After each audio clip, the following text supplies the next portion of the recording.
Welcome to Via the Grapevine, proudly brought to you by Tony DaCosta of Liquor City Claremont, and offering you the chance to learn more about wine, the masters behind them, and even which wines to collect. My guest today is Johan Malan, owner and director of winemaking at Simonsig in Stellenbosch.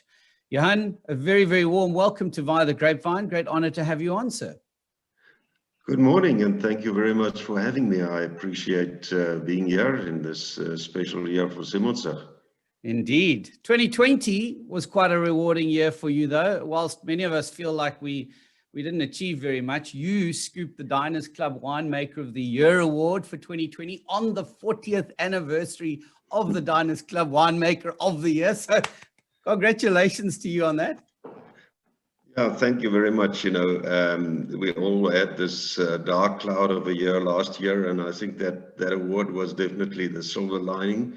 And it was not only for me, but it's for the whole team of Simonsig. It's a team effort, so it was a great way to celebrate a very, very difficult year for us in the wine industry, and also to lead us into the celebration of the 50th anniversary of the first Kaapse Vonkel. And further congratulations are, of course, in order, as you've alluded to.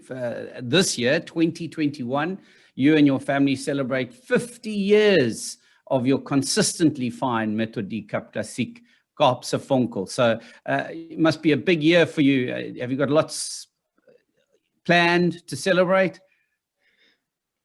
Oh, definitely, yes. I think in the South African industry, wine is something that's been around since 1659. But if you look at the modern industry, it's for wine to be around on the market for 50 years is a huge achievement.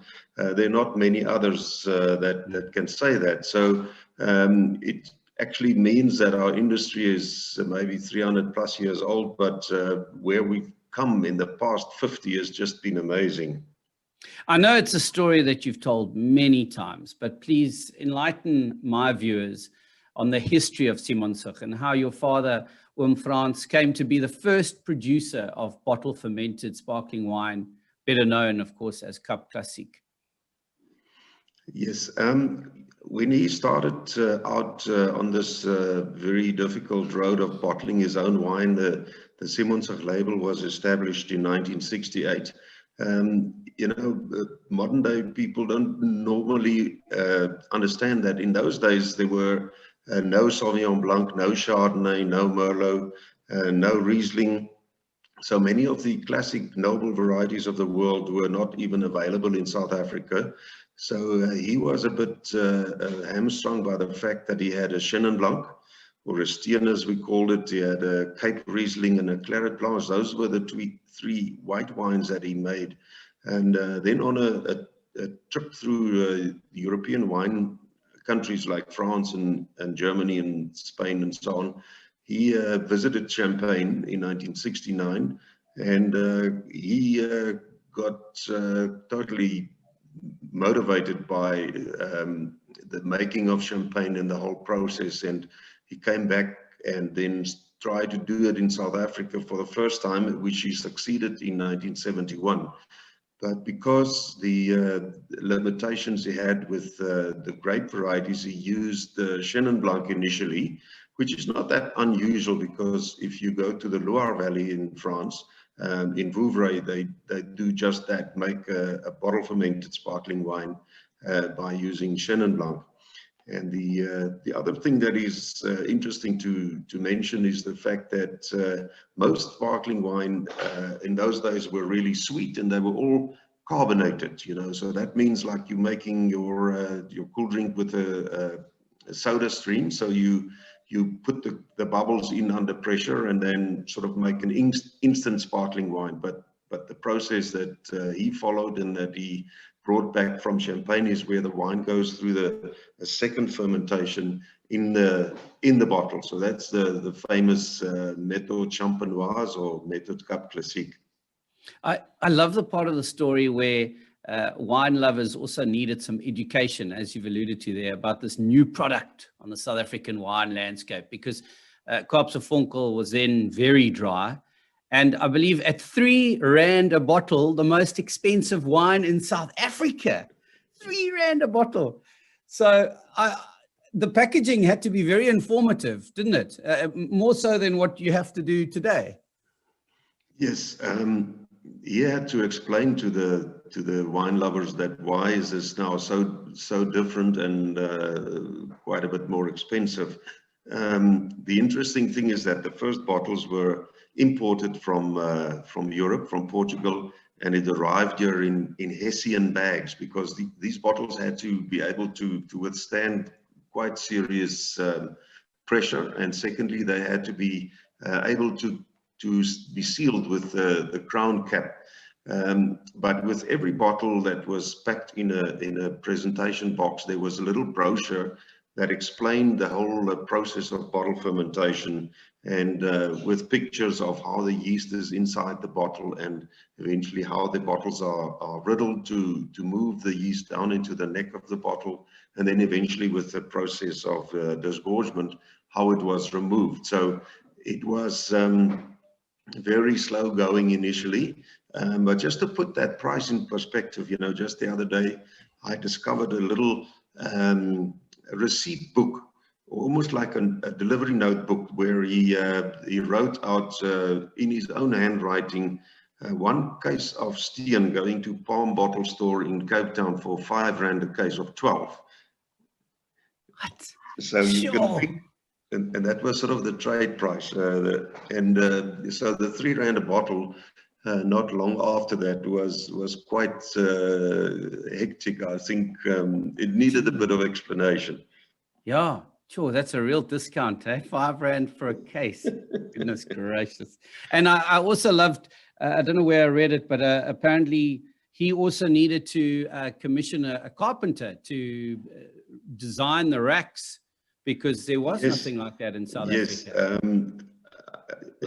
I think still he had a lot of guts and didn't really know what he was in for when he started this, but the riddling racks, or the pupitres as the French call it, were not available locally. So he went to a Stellenbosch carpenter and to manufacture these things, and based on his explanation, it came out very rickety, lots of detail, but you know, I think the bottles, each bottle is about 2 kilos. It was a little bit dangerous actually to put it in there, but they did the job. It looked very different from the French ones, which eventually we started importing from France. But that he had to develop the locally made pupitres, as well as a few other pieces of equipment like the freezing bath that could freeze the yeast in the neck. Johan, we skip a little bit ahead to where you took over the reins of winemaking, and the grape varieties changed from Chenin Blanc to Pinot Noir and Chardonnay for the first time to produce Kaapse Vonkel. What was it a challenge for you to initiate that change, or was your father very supportive, if not relieved? You know, he was always somebody who looked out for new ideas. So I think that's one blessing that I had. He never really tried to force me or tell me what to do. And when the category started to become more popular, you know, in 1980, I think Boschendal became the second producer to make Cap Classique. I realized that we have to be closer to the real French champagne, and by that time, the category or the grape varieties of Pinot Noir and Chardonnay were just starting to become available, and we had one small vineyard of Chardonnay and a small vineyard of Pinot Noir. So, in 1987, I had the first access to these two classic grape varieties of Champagne. And then also after one of my travels to Champagne, I came back and I thought, but why do they grow so much Pinot Meunier, which is the third variety that's widely grown in Champagne? And I thought, why do they grow so much of it? Maybe we are missing a trick. So in 1997, we introduced the first little bit of Pinot Meunier into the Kaapse Vonkel blend. It's still there today, and it was the first Cap Classique to contain all three of them. You're ever the innovators. Do you plan to experiment with other varietals in the Kaapse Vonkel in the coming years? Yeah, just recently, I got the idea that let's see what other varieties are available in South Africa, but also legally allowed in Champagne. And we know Pinot Blanc, Arban is a very rare one, even in Champagne, and the other one is Petit Meslier, or Meslier as we would say. We did a small harvest of Pinot Blanc, and I must say I was quite impressed with it. Some people say that even in Champagne they're now looking at these varieties because of the climate change, which might mean that in future these varieties might offer solutions like better acidity levels and things like that. So what we found is that it's a white grape. It has got very good acidity, similar to Chardonnay, but it does offer a slight different flavor profile. So that is something that we've got in the pipeline, but it's very experimental. It's not something that at this stage will become mainstream early on. Something to look out for, though. I feel like we should be calling you Mr. MCC officially. That should be your title, not Mr. Malan, Mr. Johan MCC, because I'm not sure how many of our viewers are aware of the fact that you initiated what would become the Cap Classique Producers Association back in 1988. You were its founding chairman as well. And together with other producers, you realized the new appellation, which is Méthode Cap Classique, MCC. Yes, the interesting thing is that after my first vintage of the Chardonnay Pinot Noir base wines, I had one little bit of Chardonnay, one little bit of Pinot Noir, and I had no idea what to look out for. How do you know if it's a good cuvee or not? So it was really hard to find information. Everything was in French, any articles and textbooks, so that excluded me definitely. So the following year, I got the idea that I must phone the other winemakers and let's taste each other's base wines, or the cuvee as the French call it. And then we sat around a little plastic table in the cellar.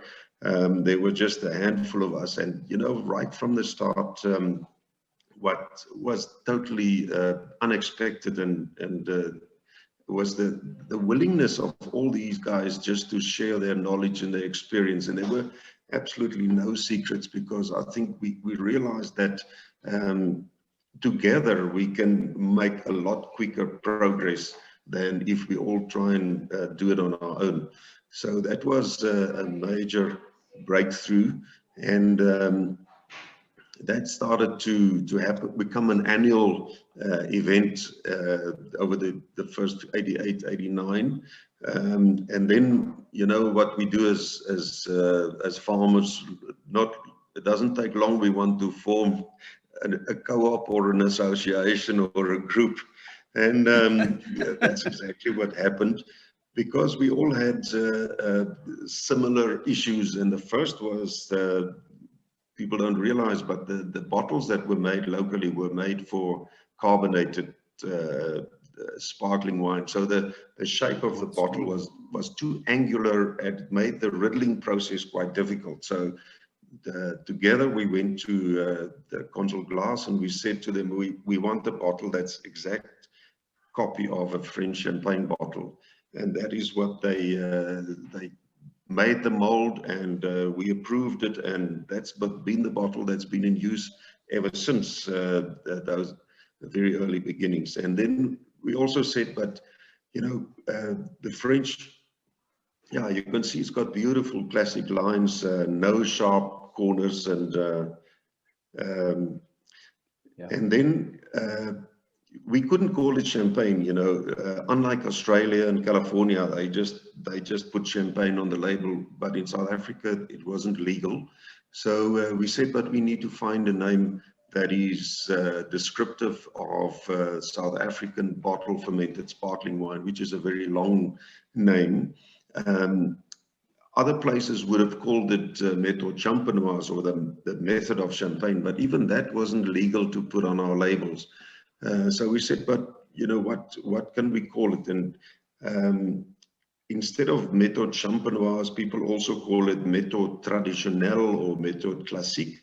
So we said, but we are from Le Cap, and it became méthode Cap Classique, which was actually a beautiful idea at the time, because immediately we distinguished ourselves from the carbonated wines, but also internationally that was Le Cap, or from the Cape of Good Hope, and that was immediately accepted in the market with you know, very, very positive results. Yeah, Johan, it must be so rewarding to be involved in something that set the grounds for history to follow. I mean, you were at the coalface of, as you've just shared with us, coming up with a name that will stand forever unless something drastic changes in our relationship with France. But I mean, that's incredible to think that you know, it's a legacy that's been set forever. So here we are on the 50-year anniversary of the Kaapse Vonkel brand. And to commemorate this grand occasion, you at Simonsig have made a dramatic new introduction, I believe. You may have seen the pictures right at the beginning of our interview. Tell us about the updated packaging and a stellar new look for the Kaapse Vonkel Satin Nectar and Satin Nectar Rosé. Yes, the trend that we've picked up in the market in South Africa is that, you know, wine was not really traditionally drunk by the broader population, but one thing that we picked up is that Cap Classique and sparkling wine was definitely something that was growing in popularity. And if you look at the way people get into wine, you know, normally the easier way would be to find something that's a little bit sweeter with a bit of residual sugar. It just makes it easier to drink. And this is definitely something that led to the growth in popularity of the demi-sec category. You know, you see that with even in French champagne. And this also started catching on in South Africa. So in the past few years, we released our two Kaapse Vonkel demi-sec, but we called it Satin Nectar. In South Africa, the word nectar means demi-sec, which I think is very descriptive, and it sounds a little bit more easy on the ear. And I always have to explain to people that demi-sec is not semi-sweet. Demi-sec means half dry, and people shouldn't be scared of the fact that, oh, I don't like something sweet. This is a wine that has got fantastic balance, because with the sweetness, it still has the freshness of the acidity at the back. And there are occasions, and there are definite times of the day or during a meal where this is a fantastic accompaniment to a specific dish or a dessert or something. And the idea behind the packaging was, you know, this was aimed at the market that's growing and that's very exciting, and it's inspirational and aspirational. And the theme behind it was Africa Rising, and the Kaapse Vonkel label has got graphics of 3 fleur-de-lis, which is a flower, and that made the connection to the Cape Floral Kingdom. And so we chose 3 of the Cape Floral Kingdom flowers: the Strelitzia, the Cape Star, and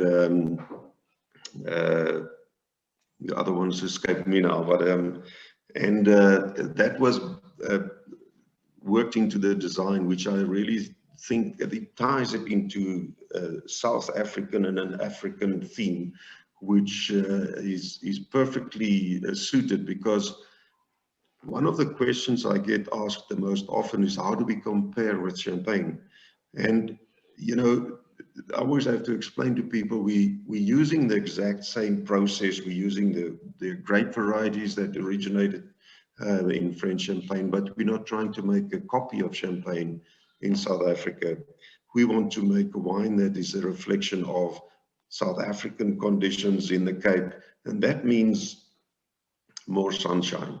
And so for me, Cap Classique and also the Satin Nectars does have some of that personality and the freshness and the fruitiness that you associate with more sunshine in our sunny Cape. And it also speaks to the vibrancy of South African culture as a broader culture, be it African, Indian, white, whatever race you want to put in under that broader culture. We're a vibrant nation. We like to sing, we like to dance, we like color, and I think it's a wonderful capture of that. You've captured that essence in that labeling. So well done with that, and I wish you much success. Thank you very much. We are extremely excited, and I love the fact that you say it's vibrant, it's lively, it's definitely not the traditional packaging, and that to me is what Africa is about. And what's nice about it is it's got a good class to it, a good feeling of class. So I would hope that so-called wine snobs, or those people that are more au fait with the more classic style of labeling, will be attracted to it, because it's still retained that classy edge, in my opinion. So I definitely was enticed to try some when I saw it. I need to get my hand on some of those, and we've got a prize here. I've got a bottle here for the people out there. This is the Satin Nectar, and the Rosé looks similar but different colors. It's beautiful. So to the best part of Via the Grapevine for me, the tasting. And today I'm tasting with you the 2017 Kaapse Vonkel, winner of a double Veritas. Oh, this virtual background is awful for showing anything. But if you can see it there, I've got to just know how to block it. But there you go. Oh, love it. That's how to start a Monday. And so oh, look at that. The Simonsig MCCs, you've won numerous international accolades. What do you think makes him stand out from the crowd, Johan?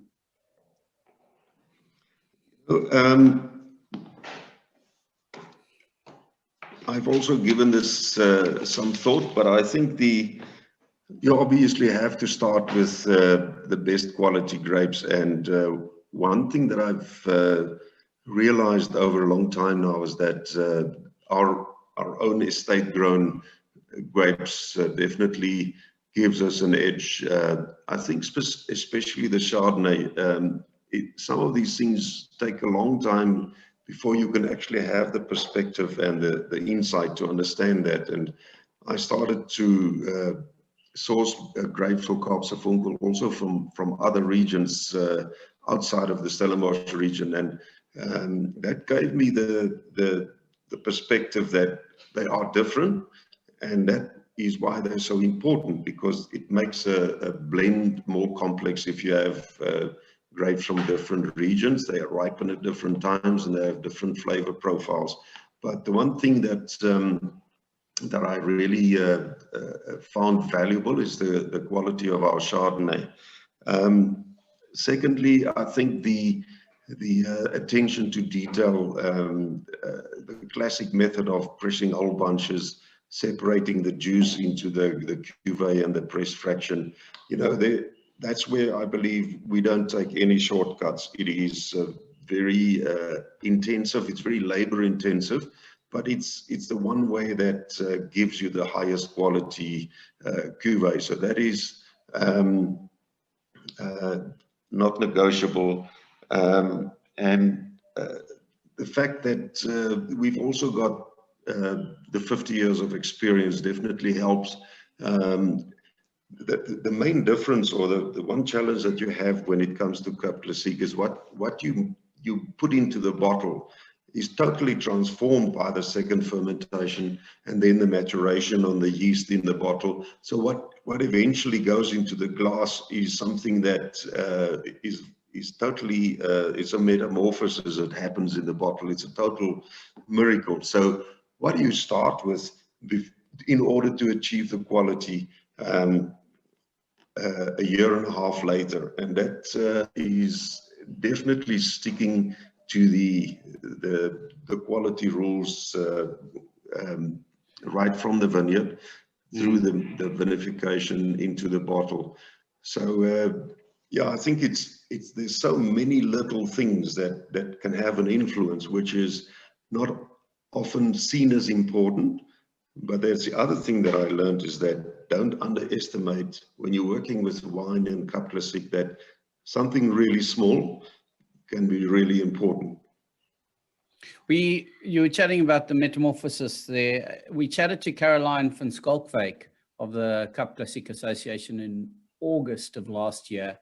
And I remember her mentioning that there will be a change in how long wines must spend on the lease. It's currently 9 months on the lease and a total of 12 months in the bottle. Is that correct? Yeah.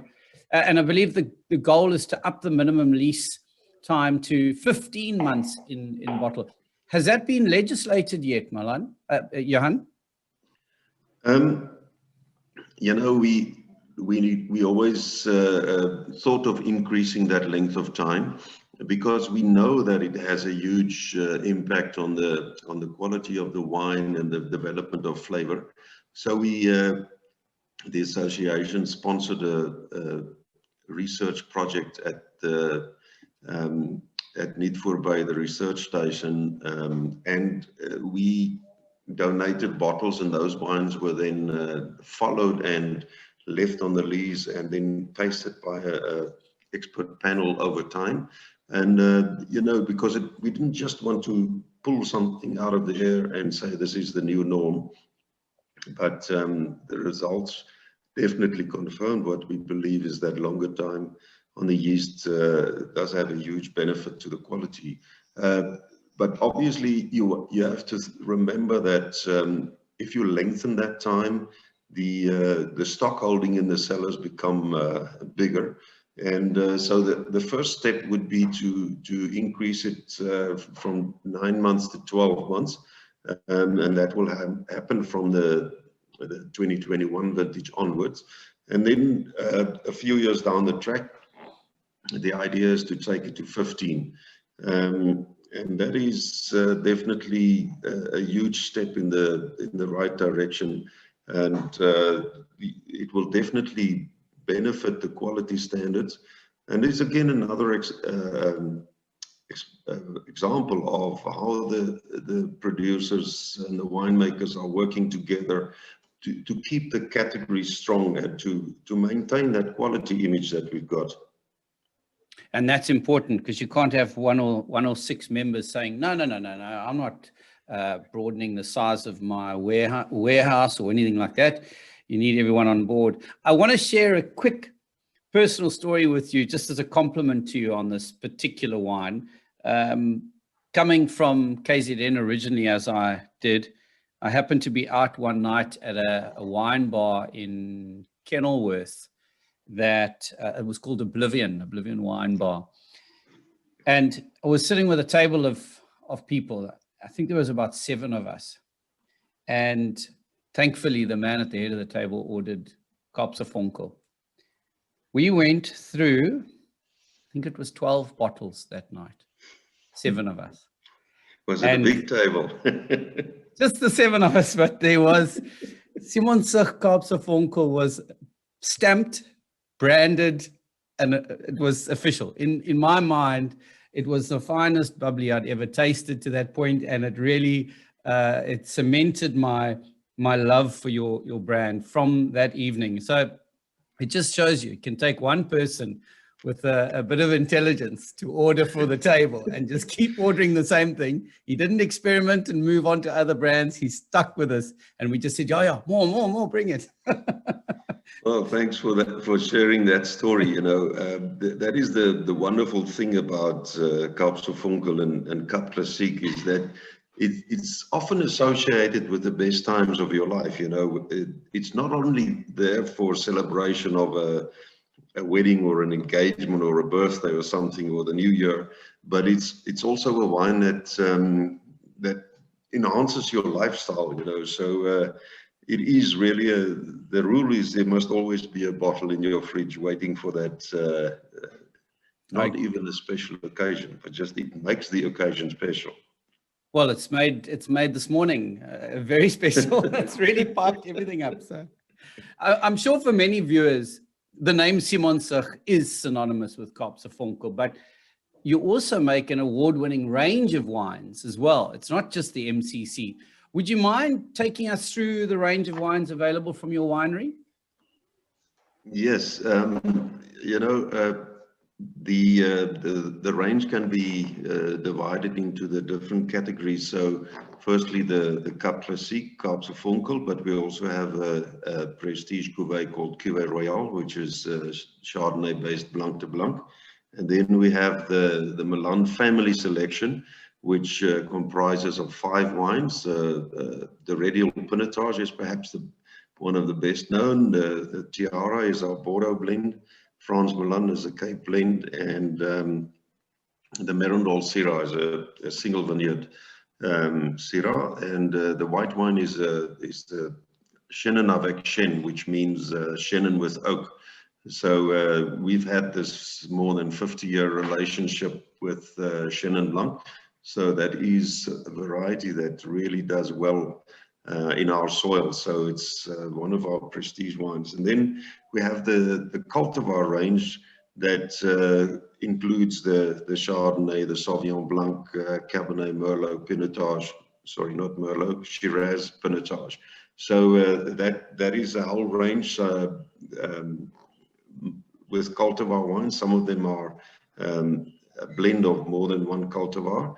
And then, as I mentioned earlier, the first wine we ever released was Simonsig Steen, and that one is still with us, and that is in the Red Seal range, is this Simonsig Chenin Blanc. Still our best-selling wine and our most popular wine in the range.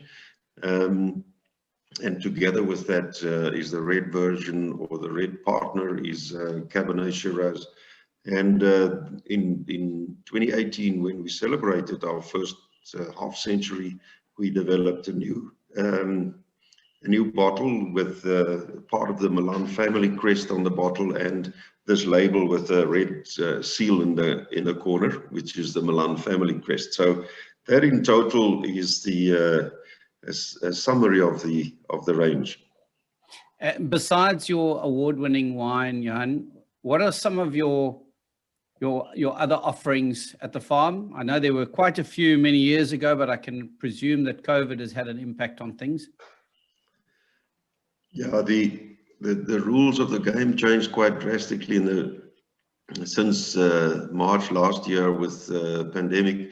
So we've got the restaurant on ice at the moment, but the tasting room is still open 7 days a week, and we actually moved the venue of the tasting room into where the restaurant was. So the seating is very comfortable, and we've got the stoop outside, or you can even sit under the big oak trees. Really, wonderful place to spend an afternoon, because we've got the beautiful views of the Stellenbosch Mountains. You can also see Table Mountain from our front door. And we do offer just something like a cheese board and a charcuterie board. So you can come and have a wonderful glass of wine, relax, and have something light to eat. I have just a couple more questions for you, but they're quick fire questions. I won't take too much of your time. It's really questions for us to get to know you a little bit more. And it's the first word that comes to mind. You can answer with that. So your favorite variety to drink, Johan? It's a bit of a question we always try to avoid, but today I'll be dead honest. I think as a winemaker, you know, and I've done 38 vintages now, you do go through stages. At the moment, I am very into Cabernet Sauvignon, which is one of the other things that I think Stellenbosch is particularly famous good at, and it's definitely a variety that has become almost like the signature of Stellenbosch region. So I really love drinking Cabernet at this stage, but I've also been through a stage where Shiraz was definitely my go-to wine. But on the other hand, the Cap Classique Kaapse Vonkel is always something that you can start any function, any party, any meal with some Kaapse Vonkel. So that's a perennial favorite. So you can see I don't have just one clear-cut answer. No, and you shouldn't. It's a horrible question. I hate being asked that question. And if someone asks me, I always have to separate into white and red in terms of the variety. Yeah. Champagne flute, which I see you have there this morning, or wine glass. And I speak specifically of your enjoyment of your Kaapse Vonkel. Would you choose champagne flute or wine glass? And I think the answer is champagne flute, right? I think the use of bigger wine glasses is something that developed quite not too long ago, and I fully understand that. I still think the flute is still important for me when I'm at a function and I don't have to. I just want to drink the wine and enjoy the wine. I think the flute in my mind is still that. It enhances the elegance and the finesse and the style of Cap Classique. So it must just be a very beautiful flute. As you can see, this one slightly closes at the top. That to me, not all flutes are really what I would recommend. But when I think you want to evaluate the wine and you want to score it or rate it, or then I think a bigger glass like this one, also slightly closed at the top, that gives a bit more volume above the surface of the wine that collects the flavor. So I don't think there's a right or wrong, but I agree with you. Cap Classique is something that expresses style and elegance, and that for me is still a flute is still it's not the complete no-no. Yeah, I agree with you completely. I think when you're arriving somewhere, for example, and there's a silver tray with flutes of bubbly on them, it looks beautiful, it's attractive to reach for one, and it's about you're chatting to people, you're meeting and greeting, and so off you go. For me personally, when it comes to the bubbles rising to the top, and it's visually very beautiful. Yeah, but for me, in terms of enjoying it at home, I've moved completely onto enjoying it in wine glasses because of what you said. I love being able to enjoy the aromas, work out what I'm getting on the nose. I feel that, weirdly enough, it's something it does to my brain where I get more flavor profile as well. Yeah. I slick it when it's in a flute. I think that's the idea. Slick or sip. Yeah, you also get the wine glasses. There's so many of them, and I think with the glass can also be a bit too big. You know, the idea of a smaller white wine glass is that you have to refill it more often, and that you keep on putting cold Cap Classique back into the glass. If the glass is too big, everything warms up because you've got too much in it. and then you're also losing a lot of the enjoyment. I've got two more quick fire questions for you. Weskus snoek braai or waterblommetjie breedie? Oh, now you're talking about two of my number one favorites. Growing up in the Boland, and my mother was a real fine chef. But because I'm a keen fisherman, I'll definitely have to go with the snoek, and if it can be a galjoen, even better. But you know, those ones you have to catch yourself. Excellent. So these quickfire questions have been quite tricky for you this this time round. It does make you think, you know.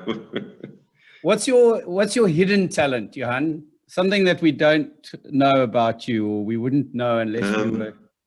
You know, when at one stage I realized that because you make wine, what else can you make? And that tickled my interest, and I started doing olives.